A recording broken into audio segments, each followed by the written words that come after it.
Have you ever said something like, I want to discuss about the problem? Or, she's married with a doctor. I want to order for a pizza. And later wondered, wait, is that right? Well, you're not alone. All these sentences are incorrect. See, prepositions in English can be super confusing. And even advanced speakers make mistakes. But don't worry. Today we're going to fix some of the most common preposition mistakes. So watch this lesson until the end, because at the end I've got a quiz for you to test your understanding. My name is Ananya and you're watching Let's Talk. I've divided the lesson into 3 sections. Prepositions that are not needed, wrong preposition choices, and confusion with prepositions of place and time. Come on, let's get started. First, let's start with prepositions that are not needed. Take a look at this sentence on your screen. Let's discuss about our project. Now, why do you think this sentence is wrong? See, the word discuss already means to talk about something. So the word about is unnecessary. It's a redundant word. So the correct sentence is, we need to discuss our project. Here are some more examples.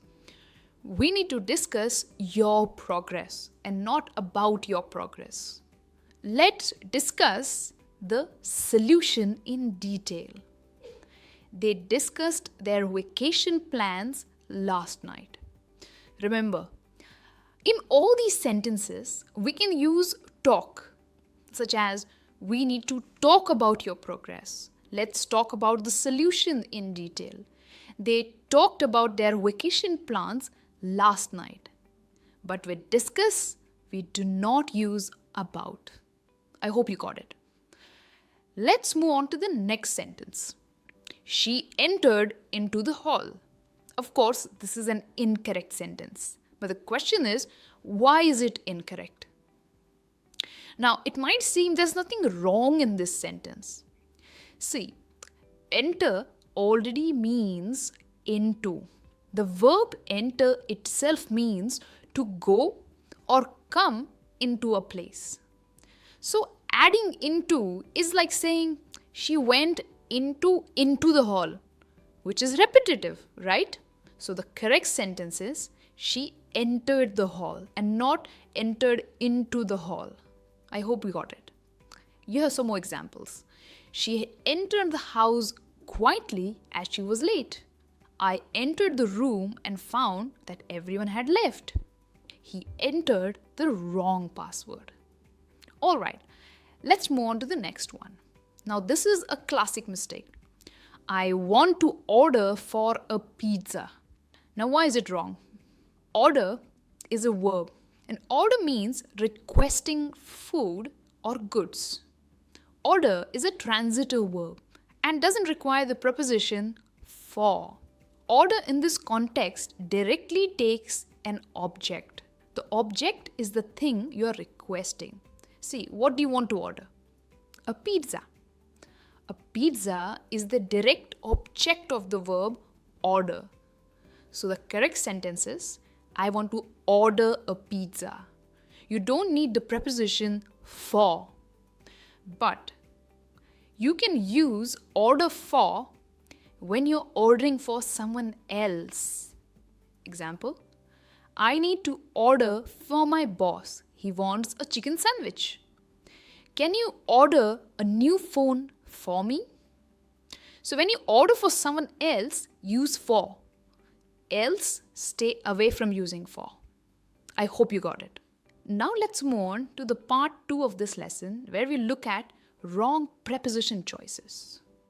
Here's the sentence on your screen. She is married with a businessman. Now this is a classic mistake. The sentence she's married with a businessman is incorrect because the standard and correct preposition to use after married is to and not with. See, married to is an idiomatic phrase. It's a fixed phrase in English. It doesn't change. So the correct sentence is, she's married to a businessman and not with a businessman. Here are some more examples. I'm married to my college friend. They have been married to each other for 10 years. After a long courtship, they are finally getting married to each other next month. Courtship means the time period you date someone. That's called courtship. Here comes the next incorrect sentence. This tastes different than what I expected. Now, can you guess why is this sentence wrong?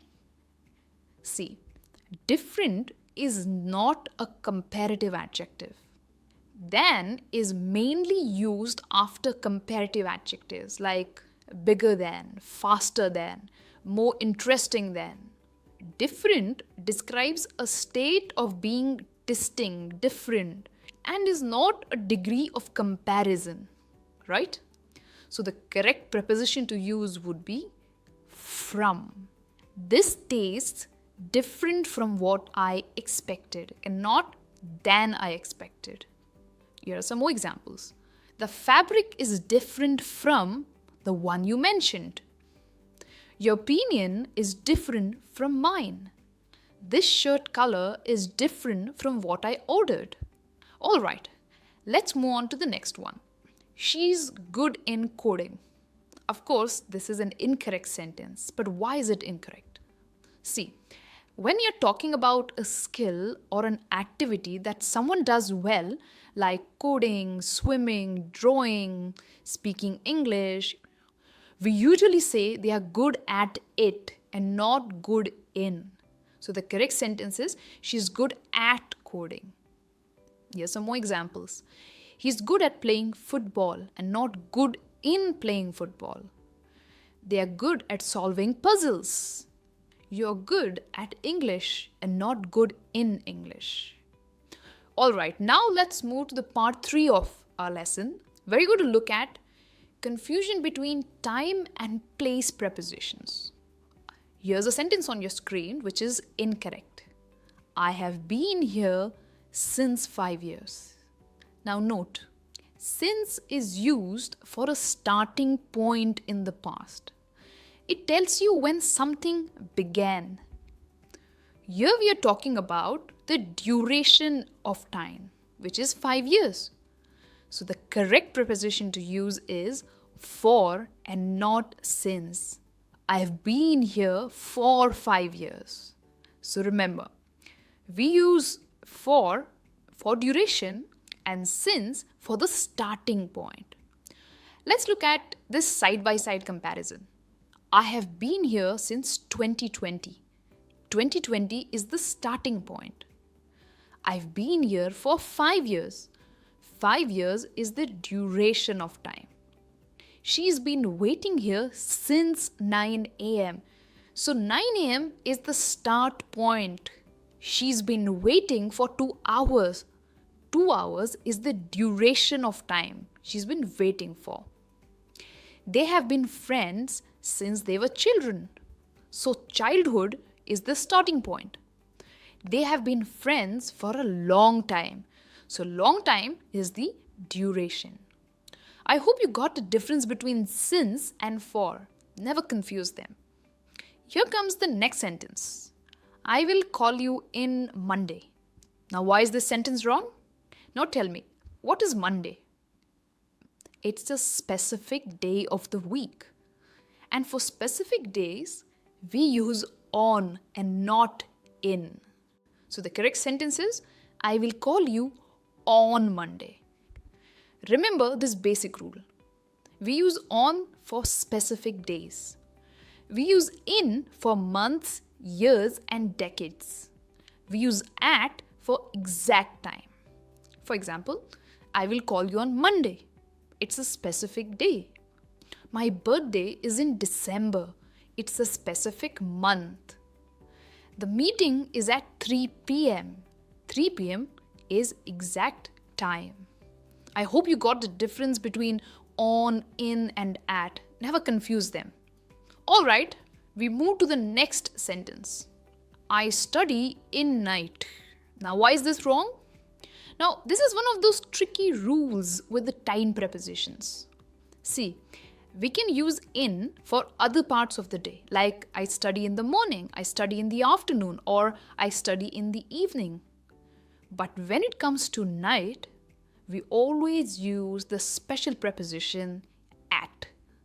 So the correct and natural way to say is, I study at night. Now you may ask, why night is so special, or what is different about night? There isn't any logical reason to explain this. It's a fixed phrase in English. We always say at night. It's a fixed phrase and it doesn't change. Here are some more examples. It gets cold at night. They heard noises at night. The stars shine brightly at night.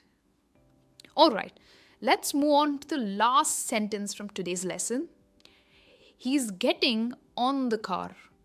See, when we talk about entering smaller vehicles, where you can only sit but can't walk, like a car, a taxi, a cab, the preposition used is in and not on. So the correct sentence is, he is getting in the car. We can also say, he's getting into the car. It means the same thing. So when do we use get on? We use get on for larger public transport vehicles, such as get on a bus, get on a train, get on a plane, get on a boat or a ship. In all these vehicles, you can get on and walk around. So we always use on. I hope you got the difference. Alright, now let's test your understanding. Here are 5 sentences on your screen, and you tell me in the comments if they are correct or not. Let's see if you're able to guess the mistakes. So that's all for today. We looked at 10 most common preposition mistakes people make, even the advanced learners make. If this lesson helped you, please like, subscribe and share it with your friends. I will see you soon with one more interesting English lesson.